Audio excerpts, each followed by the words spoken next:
কবরে যাওয়ার পর আমাকেও যেমন তিনটা প্রশ্ন করবে, আপনাকেও তিনটা প্রশ্ন করবে, আপনাকেও তিনটা প্রশ্ন, আমাকেও তিনটা প্রশ্ন, আলাদা হবে না, সবার প্রশ্ন হবে এক নম্বরে রবের পরিচয় দাও, 2 নম্বরে ধর্মের পরিচয় দাও, 3 নম্বরে রহমাতুল লিল আলামিনের পরিচয় দাও। যারা দুনিয়াতে রবের গোলামি করলো, ইসলাম মানলো, নবীর সুন্নাত মানলো, কবরে যাওয়ার পরে তারা জবাব দিবে আমার রব হলেন রব্বি আল্লাহ, আমার রব আর কেউ না, আমার রব হলেন আমার আল্লাহ। আমার ধর্ম কি? জবাব দিবে কবরে গিয়ে আমার ধর্ম ইসলাম। 3 নাম্বার জবাব দিবে আমার নবী সম্পর্কে, নবীজির সাথে একটা লাইন করে বলবে চিনুনি এই ব্যক্তিকে, নবীর আশেক বলবে তিনি তো আমার মায়ার নবী, যেই নবীকে না দেখা নবীর মোহাব্বতে টুপি মাথায় দিয়েছি। অন্ধকার কবরে যাওয়ার পরে নবীজিকে দেখায় বলবে চিনো, নবীর আশেক সুন্নতের আমলওয়ালা বলবে তিনি তো আমার সেই নবী, যেই নবীর মোহাব্বতে আমি নবীর মোহাব্বতে টুপি মাথায় দিয়েছিলাম। পক্ষান্তরে যারা রবের গোলামি করলো না, ইসলাম মানলো না, নবীর সুন্নত মানে না, অন্ধকার কবরে যখন জিজ্ঞেস করা হবে তোমার রবকে, বলবে লা আদ্রি, আমি কিছুই জানি না। এরে যুবক, এই অন্ধকার কবরে যখন জিজ্ঞেস করা হবে তোমার ধর্ম কি, বলবে তাও আমি জানি না, কারণ দুনিয়ার মধ্যে সে আল্লাহ মানে না, ইসলামের আমল করে নাই। নবীজিকে দেখায় বলবে চিনুনি, বলে না চিনি না। আর যে আশেক বান্দা জবাব দিবে, আল্লাহ বলবেন জান্নাতের বিছানা কবরে বিছায়া দাও। আর গুনাহগারকে আল্লাহর অর্ডার হয়ে যাবে, ও ফেরেশতা এই বান্দাকে আর সুযোগ দেওয়া যাবে না, কবরের মধ্যে জাহান্নামের বিছানা বিছায়া দাও। আল্লাহ অর্ডার করবে, রে কবরের মাঠে এই গুনাহগারকে আর সুযোগ দেওয়া যাবে না, আমার দেওয়া পানি, আমার দেওয়া মাছ, আমার দেওয়া বাতাস, আমার দেয়া সূর্যের আলো, চাঁদের আলো সব ভোগ করার পর এই বান্দা আমার হুকুম মতো চলে নাই, নামাজ পড়ে নাই, রোজা রাখে নাই, আলেম ওলামাদের কথা শুনে নাই, আলেম ওলামারা বলছে নামাজ পড়ো, নামাজ পড়ে নাই, আর সুযোগ দেওয়া হবে না। এর কবরের মাটি 2 পার্শ্ব থেকে সজোরে চাপ দাও, চাপের কারণে বেঈমান নাফরমানের পাজরের হাড় চুরমার হয়ে যাবে। কবরে জাহান্নামের আগুন প্রজ্বলন করা হবে, একটা নয়, দুটো নয়, 70টার থেকে 99টা সাপ। নবীজি বলেন কত বিশাল বিষাক্ত সাপ, একটা নিঃশ্বাস যদি জমিনে দিত সব ফসল নষ্ট হয়ে যেত। এরে নবীর উম্মতের দল, সূর্যের গরম সহ্য করতে পারি না, জাহান্নামের গরম কিভাবে সহ্য করবা রে মুমিন? একটা চিমটি কাটলে ব্যথা পাই, সইতে পারি না, ফেরেশতাদের ওই ব্যত্রাঘাত কেমন করে সহ্য করে নিবারে মুমিন ভাই? আল্লাহর দরবারে তওবা করো। এই লকডাউন আমাদের জন্য পরীক্ষা, গুনাহের কারণে আসছে, আল্লাহর দরবারে বিনয়ের সাথে তওবা করো, হে আল্লাহ এই জমিনে আমার মতো গুনাহগার কেউ নাই, আমার গুনার কারণে আমার সন্তানেরা কষ্ট পায়, আমার গুনার কারণে আমার মা বাবা কষ্ট পায়, আমার গুনার কারণে এলাকার মানুষ, সমাজের মানুষ কষ্ট পায়। আয় আল্লাহ, আমি শয়তানের ধোকায় পড়ে গুনাহ করেছি, মেহেরবানি করে আমাকে মাফ করে দেন। আজকে থেকে নামাজ ছাড়বো না, বেপরদায় চলবো না, নবীজির সুন্নতের বিপরীত চলবো না, মা বাবাকে কষ্ট দিব না, সহিভাবে কোরআন তেলাওয়াত করব, 5 ওয়াক্ত নামাজ আমি আদায় করব। ও দয়ার মালিক, আজকে থেকে আমি তওবা করে নিলাম, আর আমি গুনাহের কাছেও যাব না। এরে আল্লাহর বান্দা, তুমি আমি কি পরিমাণ পরিমাণ অপরাধ করেছি। চোখ দুইটা বন্ধ করে একটু পেছনের জীবনের দিয়ে তাকাও, মনে হয় যেন এই ময়দানে আমার মতো অপরাধী গুনাহগার আর কেউ নাই। আল্লাহ বলেন, এরে গোলাম, এই গুনার খবর যদি আমার আত্মীয় কেউ জানতো, আমাকে ঘৃণা করে তাড়ায় দিত। আল্লাহ বলেন, এরে গোলাম, আমি জানার পরও তোমাকে তাড়ায় দেই নাই। আমি আল্লাহ তোমার উপরে বেজার না, আমি আল্লাহ তোমাকে মোহাব্বতের নজরে তওবার পথে ডাকতেছি। আমি আল্লাহ প্রতি রাত প্রথম আসমানে এসে ডাকি, ও বান্দা কার কি দরকার, আমি আল্লাহর দরবারে চাও। অতি গভীর হয় রজনী যখন, নীরবে প্রভুর নাম জপিও তখন। প্রভুর করুণা যদি পাইবারে চাও, গভীর রাতে উঠে প্রভুর গুণগান গাও। ওই গভীর রাতে আল্লাহকে আল্লাহ বলে ডাকো। এর নবীর আশিক এমন একজন নবী, এমন একজন সাহাবী জমিনের মধ্যে পাবেন না যারা বেশি আমল করলেন, নামাজ পড়লেন, এরপরও কান্না করেন নাই। যত আল্লাহওয়ালার ইতিহাস আপনারা শুনেন, একজন আল্লাহর ওলি পাবেন না যে কান্না করে নাই, অথচ তাদের আমল বেশি, কান্না বেশি, জিকির বেশি, তেলাওয়াত বেশি। আর আপনার আমার তো কোনো আমলই করি না, যাও করি তা মানুষকে দেখানোর জন্য। আপনার আমার নামাজ তো নামাজের মতোই হয় না, এরপরও কি পরিমাণ কান্না দরকার, অথচ চোখে পানি নাই। কেউ যদি কান্না করে আমরা হাসি তামাশা করি, ঠাট্টা করি, অথচ আল্লাহ বলেন বেশি বেশি কান্না কর, নবী বলেন বেশি বেশি কান্না করো। এক ফোঁটা চোখের পানি যদি ফেলতে পারো, আল্লাহর নবী বলেন জাহান্নামের আগুন হারাম হয়ে যাবে। অতএব কান্না যদি না আসে, আল্লাহর কাছে তৌফিক চাও, হে আল্লাহ কান্নাওয়ালা চক্ষু দান করেন। আয় আল্লাহ, আপনি আমাকে মাফ করে দেন, আমি আর অপরাধ করব না, আর জীবনে মা বাবাকে কষ্ট দিব না। আমার হাত গুনার কারণে না পাক, আমার গুনার কারণে চোখ না পাক, আমার গুনাহের কারণে জিহ্বা না পাক, আমার গুনাহের কারণে আমার অন্তর না পাক। ও আল্লাহ, আপনি জানেন আর কেউ জানে না। আজ আমি আপনার কাছেই ক্ষমা চাইতেছি, মেহেরবানি করে আমাকে মাফ করে দেন।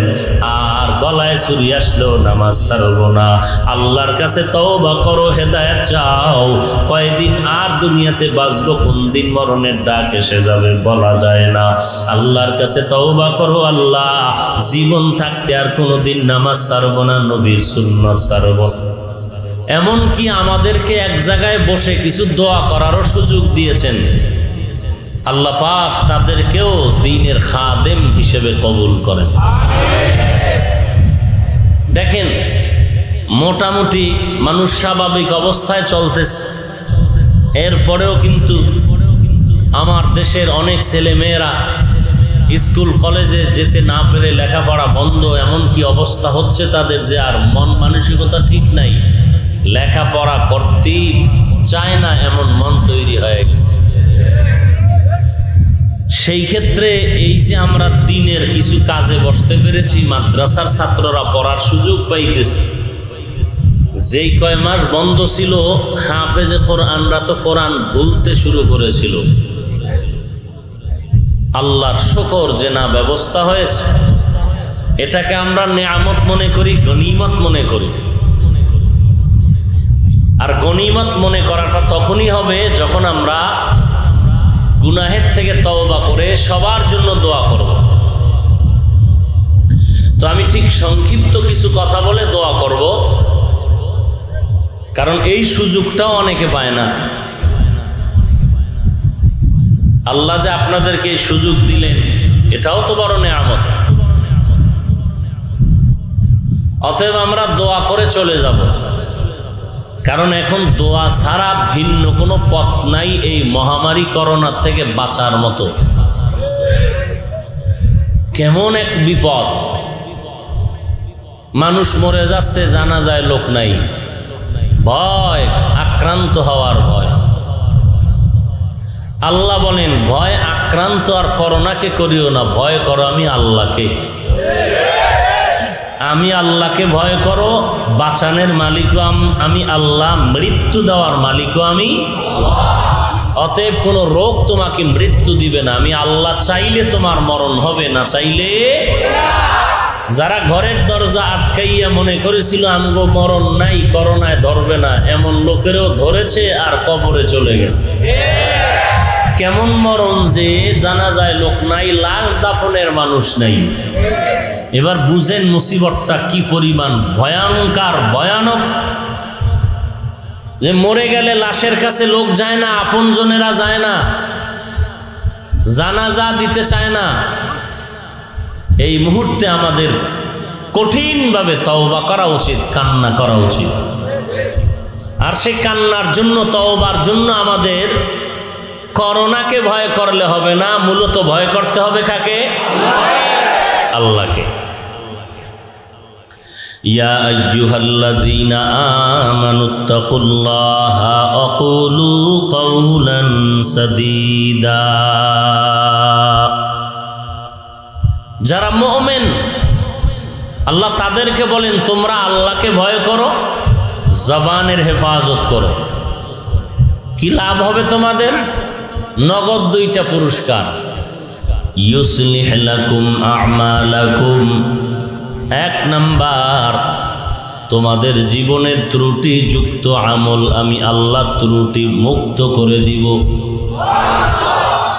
ওয়া ইয়াগফির লাকুম যুনুবাকুম, 2 নাম্বার পুরস্কার বান্দা তোমাদের জিন্দেগীর সব গুনাহগুলো মাফ করে দিব। ওয়া মান ইউতিইল্লাহা ওয়া রাসূলাহু, এবং যাহারা আল্লাহ এবং নবীজির অনুসরণ করবে, অনুকরণ করবে, ফাকাদ ফাযা ফাওজান আযীমা, আল্লাহ বলেন অবশ্যই তারা চূড়ান্ত বিজয়ী হবে, জান্নাতের মেহমান। 1 নাম্বার আদেশ বান্দা আল্লাহকে ভয় করো। 2 নাম্বার আদেশ জবানের হেফাজত করো। এখন আল্লাহকে ভয় কেমনে করব? তসবিহ একটা হাতে নিয়ে যদি বলি আল্লাহকে ভয় করি, ভয় করি, ভয় করি, ভয় করি, ভয় করি, ভয় হবে? তো আল্লাহ বলেন আমাকে ভয় কর। সিস্টেম কি জানি না, বুঝি না, আমি দুর্বল। আল্লাহ পাক সিস্টেম বুঝানোর জন্য এই আয়াতের শেষের দিকে বললেন আমাইয়ুতিইল্লাহা ওয়া রাসূলা, আল্লাহ এবং তার রসুলের অনুসরণ করো। আল্লাহকে ভয় করো, জবানের হেফাজত করো। এই 2টা আদেশ যদি মানতে চাও, আমি আয়াতের শেষে বলে দিলাম হে বান্দা আল্লাহর অনুসরণ করো, নবীজির অনুসরণ করো। অনুসরণ করতে পারলে ভয় করাটাও তোমার জন্য সহজ হয়ে যাবে। নবীজির অনুকরণ করো, আল্লাহর অনুকরণ করো, আল্লাহর আনুগত্য করো, নবীর আনুগত্য করলেই ভয় করা শিখে ফেলবা, ভয় করা হয়ে যাবে। এর নবীর উম্মতের দল, একটা ক্যাটালগের মধ্যে তুমি মোবাইল কিনেছো, লেখা আছে মোবাইলটা ব্যবহারের বিধিবিধান কি হবে, চার্জ কেমনে দিবা, নেটওয়ার্কের বাহিরে গেলে কি হবে, থাকলে কি হবে, সিম কেমনে তুমি ঢুকাইবা। ওরে বান্দা তুমি শুধু ক্যাটালগ দেখলে বুঝবা না। মোবাইলের সমস্যা যদি হয়, সমাধানের জন্য প্র্যাকটিক্যাল হসপিটালে গিয়া ডাক্তারের পরামর্শ নিয়ে সমাধান করতে হবে। এরে নবীর আশিক উম্মতের দল, আল্লাহ বলেন আমাকে ভয় করো, জবানের হেফাজত করো। কেমনে করবা? বলে আল্লাহর অনুসরণ করো, অনুকরণ করো, নবীজির অনুকরণ করো। এখন অনুকরণ কেমনে করা যায়? বলে অনুকরণ করার জন্য তো দেখিয়া দেখিয়া অনুকরণ করতে হয়, গোপন ভাবে গাইবী ভাবে অনুকরণ করা যায়। যায়? আমি যদি বলি ভাই, কাউকে যদি বলি ওরে ভাই, পাকিস্তানের মুফতি তাকি উসমানী দামাত বারাকাতুহুমের অনুসরণ তুমি করে চলবা, বলে কেমনে? বলে কেমনে বুঝি না করবা? বলে এটা বললেই তো হবে না, কেমনে তো আমারে দেখায় দিতে হবে, বুঝাই দিতে হবে। আল্লাহ পাক বলেন আমার অনুসরণ করো, রসুলের অনুসরণ করো। কেমনে করবা? দেখিয়া দেখিয়া করা লাগে, গোপনে আর গায়েবীভাবে করা যায় না, করলেও তা পারফেক্ট হয় না, পরিপূর্ণ হয় না, যথাযথ হয় না। আমি একটা জামা পরেছি, আমার মতো একজন একটা জামা বানায় পরলো, আমার মতো টুপি পরলো, জুতো পরলো, রুমাল লাগাইলো, লোকেরা তাকায় বলবে লোকটা কার অনুসরণ করলো? বলবে হাফিজুর রহমানের অনুসরণ করলো। বলে বুঝলি কেমনে? বলে তার মতো তার জামা, তার টুপি সমান, তার জুতার মতো তার জুতার কালার, তার রুমালের মতো রুমাল। তাহলে বোঝা গেল লোকটা তাকে দেখে দেখে অনুকরণ করেছে। যুবকের মাথার চুল কেটে যারা ইন্দুর আর বান্দর হয়েছে, যদি বলি ভাইজান তুমি কার অনুকরণ করেছো, পাশের থেকে একজন ব্যক্তি বলে জানেন না হুজুর, ক্রিকেট খেলোয়াড়ের অমুকের অনুকরণ করেছে। তাহলে দেখে দেখে অনুসরণ হয়, অনুকরণ হয়। এখন আল্লাহ বলেন আমার অনুসরণ করো, আমার অনুকরণ করো, রসুলের অনুকরণ করো। প্রশ্ন হলো দয়ার মালিক আপনাকে তো দেখা যায় না, দেখলে না আপনার অনুসরণ করব, না দেখলে কেমনে করুম? আল্লাহ তার জবাব দেয় কুল ইন কুনতুম তুহিব্বুনাল্লাহ ফাত্তাবিউনি ইউহিব্বুকুমুল্লাহ। ও নবী জানায়া দেন যারা আমি আল্লাহকে ভালোবাসতে চায়, আমি আল্লাহকে মহাব্বত করতে চায়, আমি আল্লাহকে মানতে চায়, তারা যেন আপনি নবীকে মানে। আপনি নবীকে মানলেই আমি আল্লাহকে মানা হয়ে যাবে। তাহলে আল্লাহ যে বললেন আমার অনুকরণ করো, আমাকে মানো, দেখিয়া মানা লাগবে, অনুকরণ করা লাগবে। এখন আল্লাহরে দেখি না, মানবো কি করে? আল্লাহ একটা জবাব দিলেন কি? আমার নবীকে মানো, নবীরে দেখা অনুসরণ করো, তো আমি আল্লাহর অনুসরণ হয়ে যাবে। তাহলে নবীকে দেখা অনুসরণ করলে আল্লাহর অনুসরণ হয়ে যাবে। সাহাবায়ে কেরাম তো করে ফেলেছেন, কপাল ভালো, কিন্তু আমগো কপাল পোড়া। কারণ আমরা তো আল্লাহরও পাই নাই, নবীরও পাই নাই। আমরা কি করি? নবীজিরে দেখলে না অনুসরণ করতে পারতাম, নবীরে তো আমরা দেখতে পারি নাই। নাকি আপনারা দেখতে পারেন? কেন আপনাকে ওই নদীর ধারে নবী আইয়ে না মাঝে মাঝে? আরে ভাই কথা বলেন, সুস্থতার সাথে কথা বলেন, আদবের সাথে বলেন, হাসির কথা না, বহু বুঝার কথা। নবী আপনাদের এই সমস্ত মাঝে মাঝে যে অনুষ্ঠান হয়, নবী আসে না? অনেকে তো বলে যে নবী স্টেজে এসে বসে, নবীর জন্য একটা চেয়ার রাখা হয়। ওরে আমার মদিনার নবী যদি এই প্যান্ডেলে হাজির হয়, আর আমার নবীরে হাজির কইয়া আমি যদি চিল্লাইয়া বয়ান করি, আমার মতো বেঈমান আর কেউ না। লিকুল্লি শাইইন জিনাতুন ফিল ওয়ারা ওয়া জিনাতুল মারই তামামিন আদাবি আজ খুদা খাহিমে তৌফিকে আদব বে আদব মাহরুমে গাশত আজ ফজলে রা। প্রত্যেকটা জিনিসের একটা সৌন্দর্য আছে। আল্লাহর ওলি বলেন মানুষের সৌন্দর্য হলো আদবের মধ্যে, যার আদব নাই ওটা মানুষ নামের কলঙ্ক। আর মানুষটা মূর্খ, দুর্বল, গরিব, কিন্তু তার চলাফেরা দরমিয়ানি হালাতে আছে, মিডিয়াম হালাতে চলাফেরা, কোনো উল্টা পাল্টা কথা নাই, মানুষের সাথে ব্যবহারটা ভালো করে, নরমভাবে কথা বলে, নরমভাবে চলাফেরা করে। লোকটার শিক্ষা না থাকলেও সবাই দোয়া করে ছেলেটা বড় আদবওয়ালা। আদবওয়ালা মানুষের বড় দাম, বেয়াদবের দাম নাই। নবীর সামনে চিৎকার করে কথা বলা হালাল না হারাম? নবী যদি এখানে আসে আর আমি চিল্লাই, এটা আদব না বেয়াদবি? নবী যদি আপনাদের মসজিদে মাঝে মাঝে আসে, যদি মনে করেন নবী আমগো মসজিদে আসে, বলে না ঢাকার বাইতুল মোকাররমে মাঝে মাঝে আসে, যদি এমন কেউ চিন্তা চেতনা নিয়ে চলে আমার নবী এখানে আসবেন, পিসা হুজুর চেয়ারে বইছে এই জন্য কেউ রে বইতে দেয় না, পিসা হুজুরের সম্মান এই চেয়ারের মধ্যে আর কাউকে বইতে দেওয়া হবে না, বেয়াদবি হয়ে যাবে। বলে পিসাব তো ডেইলি বয় না, বলে জীবনে একবার বইছে, ওই বাবাটাই বরকত মনে করে রাখতেছি, এখানে আর কাউকে বসতে দেওয়া হবে না, বেয়াদবি হবে। পিসাব কোন জায়গায় নামাজ পড়ছে? কয় এই জায়গায়। বলে তার যায় নামাজের উপরে দুই পাও ফালাইয়া নামাজ পড়বি, এত বড় বেয়াদবি করতে দেওয়া যাবে না, পারলে চুমা খাইয়া বরকত নেই, বেয়াদবি করা যাবে না। আমার নবী যদি এই এলাকার মধ্যে পদার্পণ করে, আমার নবী যদি কোনো মসজিদের মধ্যে আসে, ওই জায়গায় অন্য কারো ইমামতি করা সম্পূর্ণ হারাম।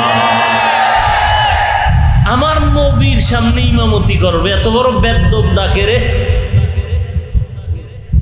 আমার নবীজির সামনে কারো ইমামতি চলবে? কি সোজা কথা বুঝেন না? বাঁকাটা ভালো বুঝেন না? আমার নবীজির সামনে কারো ইমামতি হালাল না হারাম? কেমনে বুঝাইতাম বাঙালিরে? আল্লাহ হেদায়াত দান করেন। এরে নবীর আশিক, আল্লাহর অনুসরণ কেমনে হয় বলেন? নবীর অনুসরণ করলে হয়ে যাবে, বুঝলাম তো নবীর অনুসরণ তো করব, দেখিয়া নবী তো নাই, কেমনে করব? আমরা তো এখন বিপাকে পড়ে গেলাম। কথা বুঝেন নাই? নবীজির অনুকরণ করলে নবীরে দেখা লাগবে না? দেখে না অনুকরণ হয়। নবীরে দেখার কোনো রাস্তা আছে? নবী এখন আইব? আসবে না। নবী কোনোদিন জমিনে কিয়ামতের আগে আসবেন? তাও না। তাহলে দেখবো কেমনে আর মানবো কেমনে? ব্যাপারটা বুঝছেন? সমাধানটা আমার মন মতো দিলে হবে না মদিনার থেকে দিব? কথা বলেন না কেন? মদিনাওয়ালা নবী বলেন, এই উম্মতের দল, আমি চিরদিন থাকবো না, এমন একটা সময় এই উম্মতের সামনে আসবে, উম্মত আল্লাহ পাবে না, নবীও পাবে না। কেমন করে তারা আল্লাহ এবং নবীর অনুসরণ করবেন? নবী বলেন, এরে উম্মত পেরেশান হইও না, আমি সমাধান দিয়ে গেলাম। আখিরি নবী সমাধান দিলাম, আখিরি সমাধান। আমি নবীও আখিরি, সমাধানও আখিরি, নতুন কোন সমাধান আর? আমি নবীও শেষ, আমার সমাধানও কি শেষ? নতুন কারো সমাধান লাগবে? আমি নবী সমাধান দিয়ে গেলাম, ভালো করে কপালে লিখে রাখ, এই কিয়ামত পর্যন্ত আনেওয়ালা উম্মত, আমি নবী একটা চিরস্থায়ী সমাধান দিয়ে গেলাম। তোমরা আমি নবীকে যারা পাইবা না, আমার অনুসরণ কেমনে করবা? আমি একদল বাহিনী রাইখা গেলাম, এদের অনুসরণ যদি করো আমি নবীজির অনুসরণ হয়ে যাবে। আল্লাহ কয় আমার রসুলের অনুসরণ করলে আমারটা হয়ে যাবে। নবী বলেন আমি যখন থাকবো না, আমি একদল বাহিনী রেখে গেলাম, ওই বাহিনীর অনুসরণ যদি করো আমি নবীর অনুসরণ হয়ে যাবে। আর আমি নবীর অনুসরণ করলে আল্লাহটাও হয়ে যাবে। আল্লাহর অনুসরণ হয়ে গেলে বিনা হিসাবে জান্নাত। কি নাউজুবিল্লাহ। এরে নবীর আশিক, বুঝে না বুঝার চেষ্টাও করে না, বুঝার চেষ্টাও করে না। এই যে এক গজবের মোবাইল লইয়া বইছে, কি বলা হচ্ছে খবর নাই, ওই কানে খালি বাড়ি লাগতেছে, মোবাইল নিয়ে ব্যস্ত। এই মোবাইলের গজবে জীবন শেষ, যৌবন শেষ, চোখের পাওয়ার নাই, কিচ্ছু নাই, সব ধ্বংস হয়ে গেল আজকে এই গজবের কারণে। এই করোনা, এই গুনাহের কারণে। কি এরপরও তওবা করলি না রে যুবক? আর কয়দিন? ডানে বামে একটু তাকায় দেখ, তোমার আমার মতো কত যুবক কবরবাসী হয়ে গেল। তোমার 40 বছর, 30 বছর, 26 বছর বয়স। এই বয়সের মধ্যে বলো তোমার কত বন্ধু বান্ধব ছিল, আজকে নাই। খেলার মাঠের বন্ধু বান্ধব ছিল, আজ নাই। লেখাপড়ার টেবিলে বন্ধু বান্ধব ছিল, অনেকেই নাই। কর্মজীবনের বন্ধু ছিল অনেক, তোমার আজ নাই। এমন একটা দিন খবর আসবে তুমিও নাই। মা কাঁদবে, জবাব আর দিতে পারবা না রে সন্তান। ওই মাকেও তুমি এখন ধমক দাও। মা কয় বাবা মোবাইলটা বন্ধ করিয়ে একটু ঘুমা। সন্তান মায়েরে এমন ধমক দেয় যেই ধমক আমার আব্বা জানো আম্মা জানেরে দেয় নাই।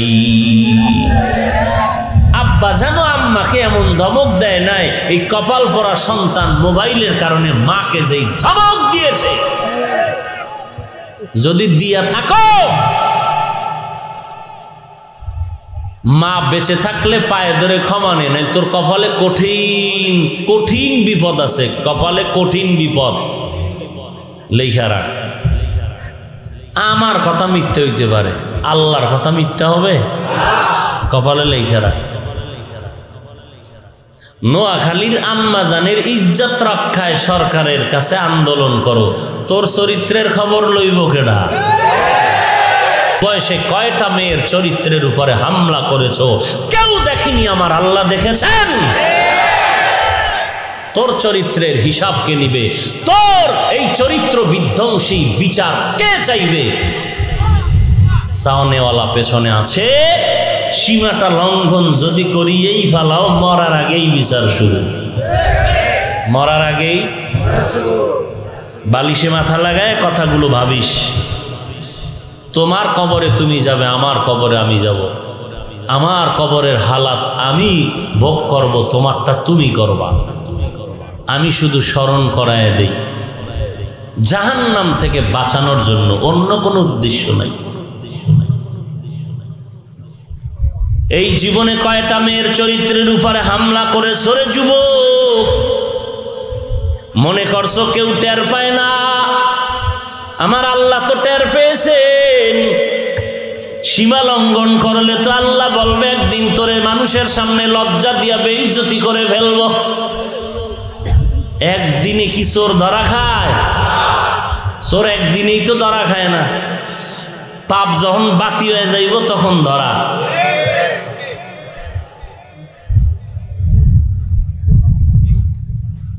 এই 5টা মাইয়ার চরিত্র যদি নষ্ট করো, এক মাইয়া তোর কপালে এসে এমন লাথি মারবে 5টার ঝাল মিলিয়ে দিবে।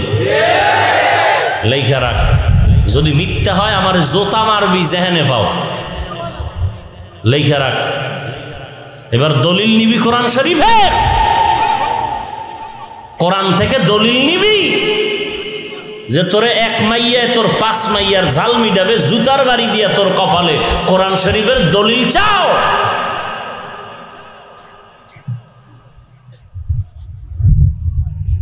পাঁচ বছর আগে এক মাইয়ার সাথে লাইন কইরা জামালপুর ধান খেতে মাইয়ারে জবাই কইরা ফালাইছে অন্ধকার রাত্রে, পিপি লিখায় টের পায় নাই।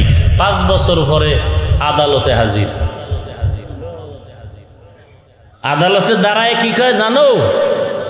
কয় মহামান্য আদালত, আমার ফাঁসি হবে জানি, কিন্তু আমি আশ্চর্য 5 বছর আগের খবর জানলেন কি করে?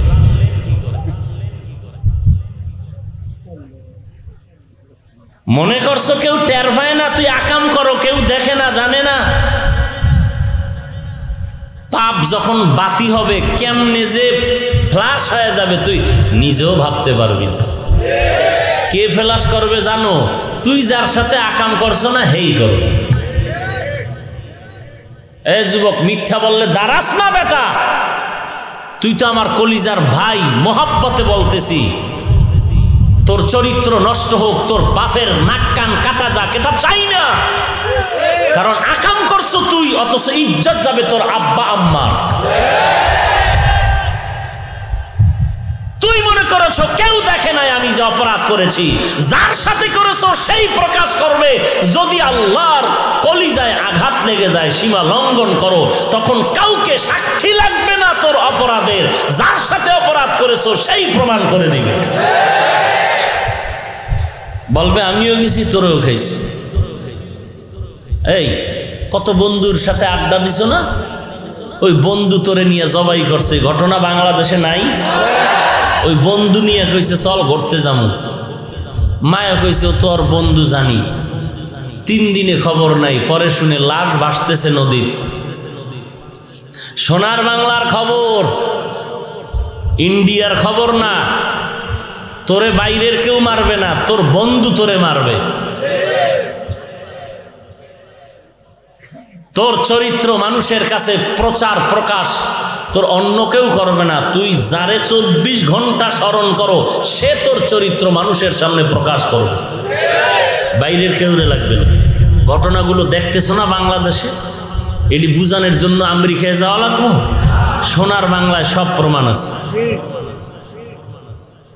করোনা এমনি আইছে, এমনি আয় নাই, আমার তোমার গুনাহের কারণে আসছে। রাগ করো না, রাগ করো। অথচ আবার তোমার মতো বহু যুবক আছে 5 ওয়াক্ত নামাজ পড়ে, 1 ওয়াক্ত নামাজও বাদ দেয় না, আছে না? এজন্য আল্লাহ পাক বলেন আমাকে ভয় কর। কেমনে করবা? বলে আমার অনুসরণ করো, নবীর অনুসরণ করো। বলে আল্লাহ কেমনে করব? বলে নবীর অনুসরণ করলেই হবে। ও নবী, আমরা তো আপনাকে পাই না, আপনার অনুসরণ কেমনে করব?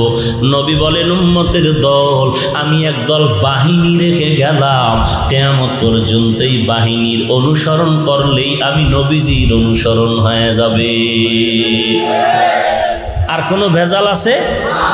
নবীজি সমাধান দিছেন, আমি একদল বাহিনী রেখে গেলাম, ওই বাহিনী অনুসরণ করবা, আমি রসুলের অনুসরণ হয়ে যাবে। আর প্যাচ লাগবে?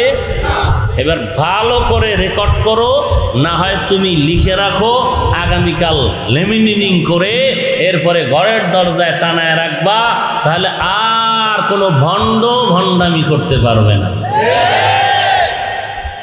এদেশে তো ভণ্ড নাই, কি এর সবাই ভণ্ড হইলে আর কেউ খারাপও নাই, ভালো নাই, সব ভালো। কথা বুঝেন নাই? রসুল যে বাহিনীটা রেখে গেছেন, ওই বাহিনীর নাম ওয়ারাসাতুল আম্বিয়া। হাদিসের ভাষায় ওয়ারাসাতুল, মনে রাখতে পারবেন? রসুলের অনুসরণ কেমনে হবে? রসুল যে বাহিনী রেখে গেছেন, ওই বাহিনীর অনুসরণ করা লাগবে। বলেন সেই বাহিনীর নাম কি? সবাই মুখস্থ করেন, ওই বাহিনীর নাম কি? এবার হাদিসটাও শুনে নেন। ক্বালান নবী সাল্লাল্লাহু আলাইহি ওয়া আলিহি ওয়াসাল্লাম আল উলামা ওয়ারাসাতুল আম্বিয়া। নবী বলেন উলামার ওয়ারিস যারা, ওয়ারাসাতুল আম্বিয়া যেই বাহিনী হবে, ওয়ারাসাতুল আম্বিয়া বাংলা অর্থ হলো নবীজির ওয়ারিস। নবীর সন্তান, মা বাবার ওয়ারিস। মা বাপ মরে গেলে কি পায়? সম্পত্তি। তো নবীর ওয়ারিসরা কি নবীর সম্পত্তি পাবে? তো নবী যে বললেন আমার ওয়ারিস যারা, তাদের অনুসরণ করবা। তো নবীর ওয়ারিস কেমনে? বলে এরা আমি নবীর রেখে যাওয়া ইলমে নবুয়তের ওয়ারিস।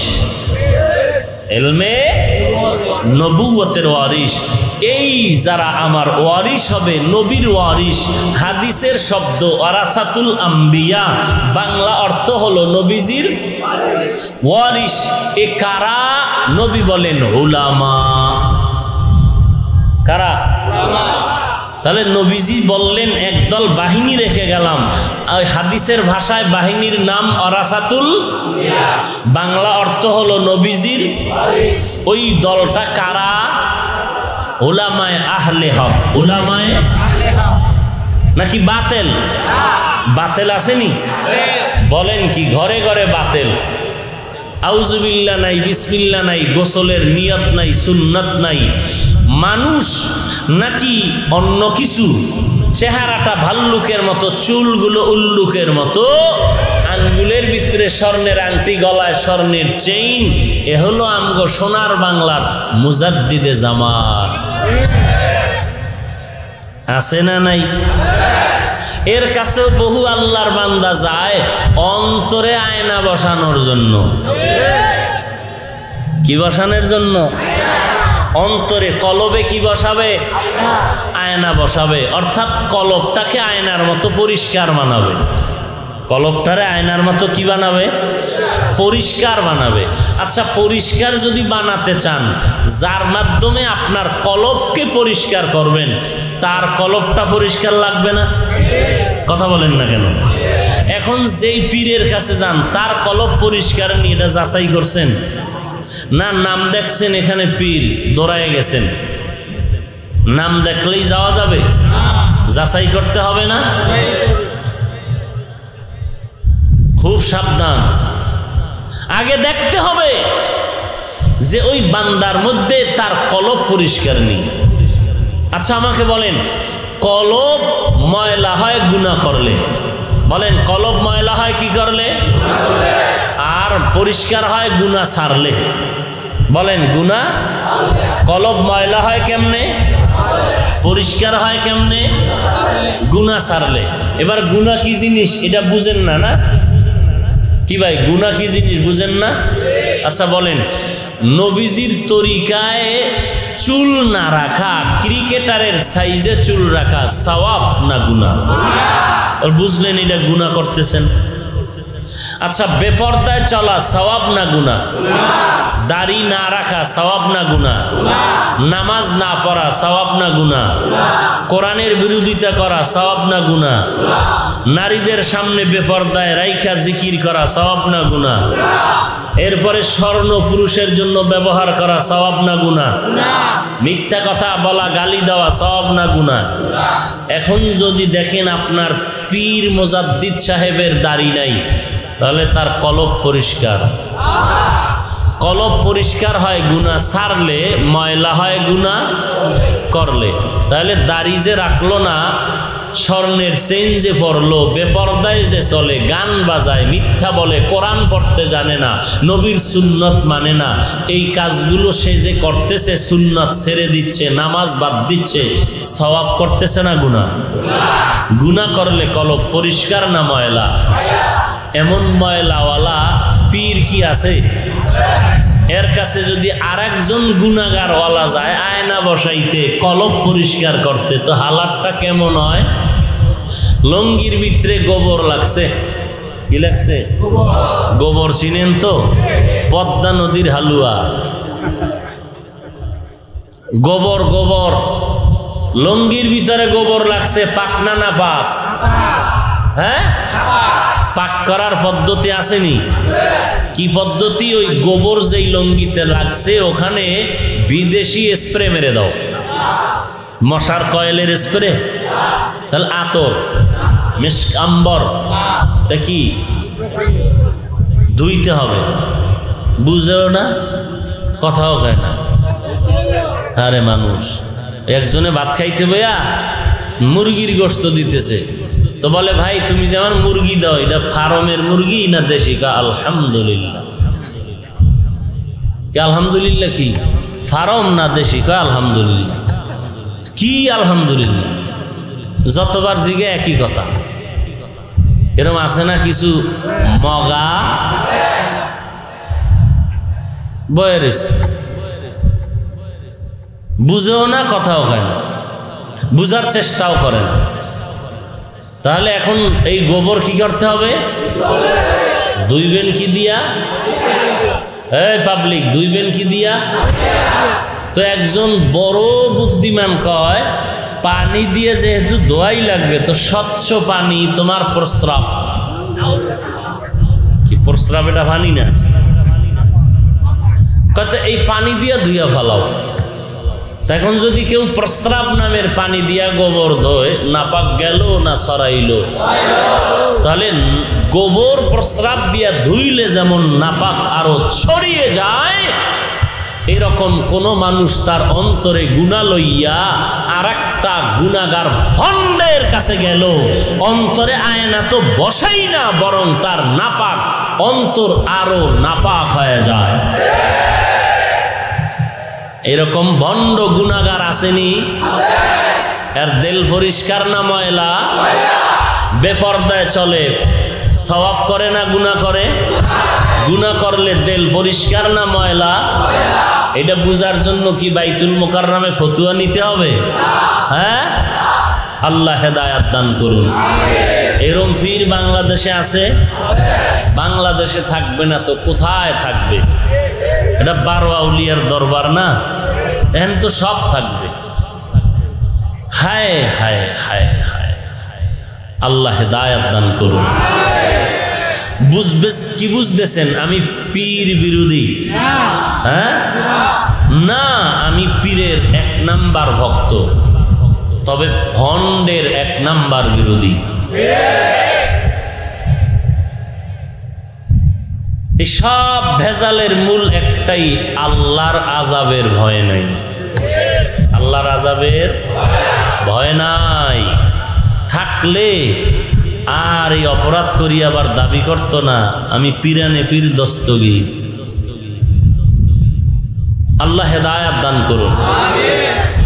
এখন বলবেন ওখানে মানুষ যায় কেন? দুনিয়ার কিছু নগদ উপকার পায়। ও ভাই, দুনিয়ার কিছু নগদ পায়নি? আচ্ছা, এটা পায় কেন? এই জবাব আপনি দেন। MBBS doctor, MCPS doctor, FRCS certificate doctor prescription দিয়া ঔষধ দেয়, আপনার টোটাল মাথা ব্যথা, পেট ব্যথার আপনাকে ট্যাবলেট দিল 3টা, প্রেসক্রিপশনে আপনার ভিজিট নিল 1000। ভিজিট নিল কত? ঔষধ দিল মাত্র 10 টাকার। কয় টাকার? ভিজিট নিল কত? কিন্তু আপনাদের নরসিংদী বাস স্ট্যান্ডের সিফাগল্লিতে এক ক্যানভাসার হালুয়া পার্টি, এ হালুয়া বিক্রি করতেছে আর সাথে সাধনার তৈল।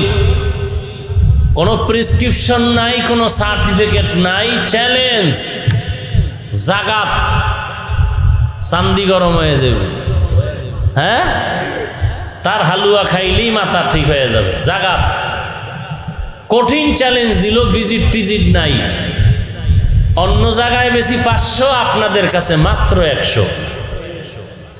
কতক্ষণ পর দেখে কাস্টমার নাই, এবার 1 জোড়া 100। এটা শুধু আজকের জন্য, যেহেতু বছরে একদিন আইসি হেন। আচ্ছা বলেন তো, এই হালুয়া খাইয়াও কি কোনো মানুষ উপকৃত হয় না? বলেন, কবিরাজের তেল পরায় উপকার হয় না? আল্লাহ রেখেছেন মানুষের ঈমান পরীক্ষার জন্য। ঠিক তেমনি ভাবে হক্কানি আল্লাহওয়ালার কাছে যেমন গেলে মানুষ কিছুটা উপকার পায়, ভণ্ডের কাছে গেল দুনিয়ার লাইনে কিছু উপকার পায়, আখেরাতের না। দুনিয়ার লাইনে না, আখেরাতের? দুনিয়া। এরপরে তারা যা কিছু করে এটা কোরআন হাদিস দিয়া না, কারণ ওই পীড়িত কোরআন জানে না। যা করে সব জাদু, মন্ত্র, কুফুরি, কালাম, জিনের খেলা। বুঝে আসছে কথা? জিনের খেলা। তবে আমি একটা মন্ত্র দেই, মানুষ মানে না, কারণ জিব্বানা আছে ভিতরে। এটা যখন সামনে বেরোয়া যায় তখন তো আর হালাল হারামের তমিজ থাকে না, পাগল হয়ে যায়। কিছু দাও না হয় আপনারা বাংলাদেশের যে কোনো পীর আছে যার দরবারে যাবেন, যত বড় ভণ্ডের দরবারে যান, আমার একটা শর্ত যদি মানতে পারেন তো বিপদে তেমন পড়বেন না। 1 নাম্বার, ওই দরবারের সীমানায় ঢুকার পরে 1 ঢোক পানিও পান করবেন না। করছেন তাহলেই বিপদে পড়ছেন, কারণ নাম দিছে তবারক, খাইলেই হয়ে যাবে মোবারক। বুঝেন নাই? খাইলেই বেতাল, আর যদি না খান তাহলে অনেকটা বেঁচে থাকতে পারবেন। খাইলেই ঝামেলা, আর ওখানে গেলে আপনি মুরিদ হন আর নাই হন, হাদিয়া দেন আর নাই দেন, খাইতেই হবে। তবরক বাবার দরবার থেকে খাইতেই, এক লোকমা হলেও খেতে হবে। এটাই আপনাকে দিল মেডিসিন ঢুকায়া, আজমিরের তাবিজ। বুঝেননি? হ্যাঁ, ঠোঁট বুঝাইয়াই রাখেন, খোলার দরকার নেই। আল্লাহ আপনি হেদায়াত দান করুন। ইয়া আইয়ুহাল্লাযীনা আমানুত্তাকুল্লাহ, ভয় করব কাকে? আর কাউকে? আল্লাহকে ভয় করবেন আর জবানের হেফাজত করবেন। আল্লাহর ভয় নিয়ে যদি চলেন, আল্লাহ পাক কুদরতি ভাবে আপনাকে হেদায়েতের পথ দেখায় দিবে। ভণ্ডরা আপনাকে, মূর্খ হলেও ভণ্ড আপনাকে ভয় পাবে। আপনি মূর্খ, এরপরও ভণ্ড, অনেক সেনা শূন্য আছে কিন্তু আপনাকে ভয় পাবে। কারণ আপনি ভয় পান কাকে? হারকে দার খৌফে হক দর দিল মাদাম, জন্নাতুল মাওয়া দেহত ওরা মাকাম, জুজবা হকচি জে মখাজ ইনসুজা, ফজলে উ আমস্তে দর জুমলা জাহা। এরে আল্লাহর গোলাম ও যুবক, কয়দিন আর যৌবনের বাহাদুরি করবা? এক সময় তুমি ছিলা ক্লাস 5-এর ছাত্র, তোমার তখন গালটা ছিল পরিষ্কার। কোন দিন তোমার গালে দাড়ি গজাইলো তুমি আমি কেউ টের পাই নাই। কোন দিন আবার গালের দাড়িটা একটু সাদা সাদা হয়ে গেল, টের পাই নাই। এরে যুবক, তোর আব্বার দিয়ে তাকায় দেখ, তোর দাদার দিয়ে তাকায় দেখ, তারাও কিন্তু তোমার আমার মতো যুবক ছিল, আজকে লাঠি ছাড়া চলতে পারে না। ও আল্লাহর বান্দা, কিসের ধান্দায় পড়েছো? কিসের ধান্দায় পড়েছো? লঞ্চ ডুবিয়া কত মানুষ মরে গেল, গাড়ির অ্যাক্সিডেন্ট হয়ে কত মানুষ, কত যুবক চলে গেল। ঘরের বিছানায় ঘুমাইলো, সকালবেলা ঘুম থেকে মা উল্টা দেখে মরা লাশ হয়ে গেল। এরে আমার কলিজার টুকরা যুবক ভাই, আমি বলি না তুমি আমার মতো টুপিদারি রেখে একজন বড় হুজুর হইয়া যাও, স্কুল বাদ দাও, কলেজ বাদ দাও, ভার্সিটিতে লেখাপড়া লাগবে না। আল্লাহর কসম করে বলি, এই কথা আমি একবারও বলতে চাই না। বরং আমি যুবকদের বলবো, এ যুবক, স্কুলে পড়ো, ছাড়বি না। কলেজে আসো, থাক, ওখান থেকে বের হবি না। ভার্সিটিতে পড়ো, পড়, ওখান থেকে বাইর হইয়া আমাদের মতো হওয়ার দরকার নাই। আমার অনুরোধ থাকলো, স্কুল কলেজে পড়িয়া ইংরেজি, অঙ্ক, বাংলা, ইতিহাস, ভূগোল পড়িয়া 5 ওয়াক্ত নামাজটা ঠিক মতো আদায় কর। আলেম ওলামাদের মোহাব্বত নিয়ে দোয়া নিয়ে চল, মা বাবার দোয়া নিয়ে চল, নামাজ পড়। আর কোনো আমল বেআমলওয়ালা গাঞ্জাখোর নেশাখোরের বন্ধু বানাইয়া চলিস না রে বাবা। ইনশাআল্লাহ আমার কলিজা দিয়া দোয়া করব, সব আলেমরা দোয়া করবে। তুই স্কুলে পড়িয়া একদিন তুই ডাক্তার হবি, ডক্টর হবি, ইঞ্জিনিয়ার হবি।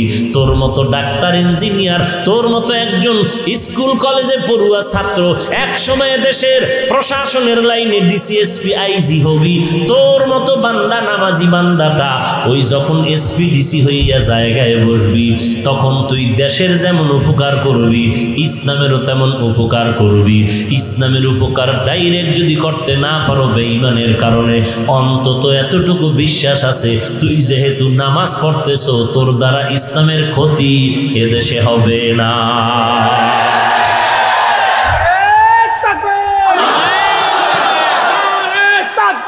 ভাইরা আমার, অনুরোধ করে বলছি রে যুবক ভাই, এইবার বলবে এটা কি সম্ভব যে স্কুল কলেজে পড়বো, নামাজ পড়বো, গুনাহ করবো না? বলো, আমি বলবো কেন, তুমি বলো। তোমার মতো যুবক একই ক্লাসে স্কুলে পড়ো, নামাজি যুবক আছে না নাই? তোমার আমার মতো যুবক কলেজে পড়ে, ভার্সিটিতে পড়ে, নামাজ পড়ে, কোরআন তেলাওয়াত করে, এমনকি লম্বা দাড়ি পাগড়ি মাথায় দিয়েও ঢাকা বিশ্ববিদ্যালয়ে ক্লাস করে। মিথ্যা বলিস না, সত্য বল, আছে না নাই?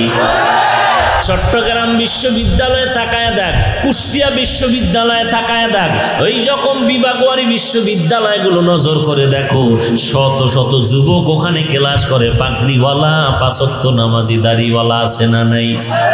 ও ভাই, তুমি কেন পারবা না? জবাব একটা, আল্লাহর আযাবের ভয় নাই। ওই যুবকের যতই বুঝাও, ও যুবক, তুমি তো কলেজে পড়ো, তুমি তো আমগো ক্লাসে পড়ো, তুমি তো হুজুর না, তুমি তো আলেম না, তো চলো আমরা একটু রমনা পার্কে মেয়েদের সাথে আড্ডা করে আসি। তোমরা সবাই যদি যাও, তোমার ক্লাসের ওই নামাজি যুবক বলবে আমার অসুস্থতা আছে, আমি বড় সমস্যা, আমি যেতে পারবো না। যদি তোরা রাগ করো, তখন এমন একটা ওজর দিয়ে চলে যাবে, উদ্দেশ্য ওর মা অসুস্থ না, উদ্দেশ্য ওর অন্তর বড় অসুস্থ, কারণ ও এমন আল্লাহর ইবাদত করিয়া মজা পাইছে। এখন মনে করে ওই গুনাহগার, ওই গুনার আড্ডায় যদি আমি যাই, মনে হয় না জানি আল্লাহর গজব আমার উপরে পড়ে যায়। কার ভয়? ও যুবক, ব্যবসা করো, চাকরি করো, যা করো, পাঁচ ওয়াক্ত নামাজ পড়তে বাধা নাই। একটু চিন্তা করো, বালিশে মাথাটা লাগায় যখন ঘুমাও, বাতি নিবাইয়া দাও, 1 মিনিট চিন্তা করো, আসিলা কই, আসো কই, যাইবা কই? তোমার হায়াত আর কতদিন বাকি জানা নাই। এই জীবনে কত যুবক বন্ধুর জানাজার নামাজের ইমামতি করলাম, কবরে রাখলাম। কত বন্ধু ছিল, আড্ডা দিতাম, আজকে অনেকের খবরও জানি না, মোবাইলও নাই, কোথায় আছে তাও জানি না, দুনিয়াতে আছে নাকি মারা গেছে তাও জানি না। কিন্তু মাঝে মাঝে বালিশে শুইয়া শুইয়া ওই লেখাপড়ার বন্ধুদের আড্ডার কথা মনে পড়ে। আজকে যদি এক জায়গায় হইতাম, একটু আনন্দ করতাম। মনে চায় মাঝে মাঝে লেখাপড়ার জীবনে যত আপনজন বন্ধু ছিল, সবাই একদিন আমি মাদ্রাসায় দাওয়াত দিব, আমার বাসায় বইয়া একটা রাত্র আড্ডা করব। কিন্তু অনেকের খবর নাই, অনেকের খবর জানি না, বাড়িঘরও জানি না, মোবাইলও নাই। আবার অনেকের খবরও পাই, আল্লাহর বান্দা দুনিয়ার জমিনেই জিন্দা নাই। এরে আল্লাহর গোলাম, এই করোনা তোমার জন্য পরীক্ষা, আমার জন্য পরীক্ষা। তওবা করো, অন্তরকে আল্লাহর ভয় নিয়ে গুনাহ ছাড়ো, তওবা করো, চোখের পানি নিয়ে আল্লাহকে ডাকো। ভালো করে মনে রাখিও, তুমি আজকে যেই দলের পিছনে দৌড়াও, যেই ব্যক্তির পেছনে দৌড়াও, তুমি বিপদে পড়লে কিন্তু কবরে গিয়া সহযোগিতা করবে না, হাসরের ময়দানেও না। অতএব ভাইজান, কবরে গেলে তুমি কোন দল করছো জিগাইব ফিরিস্তা।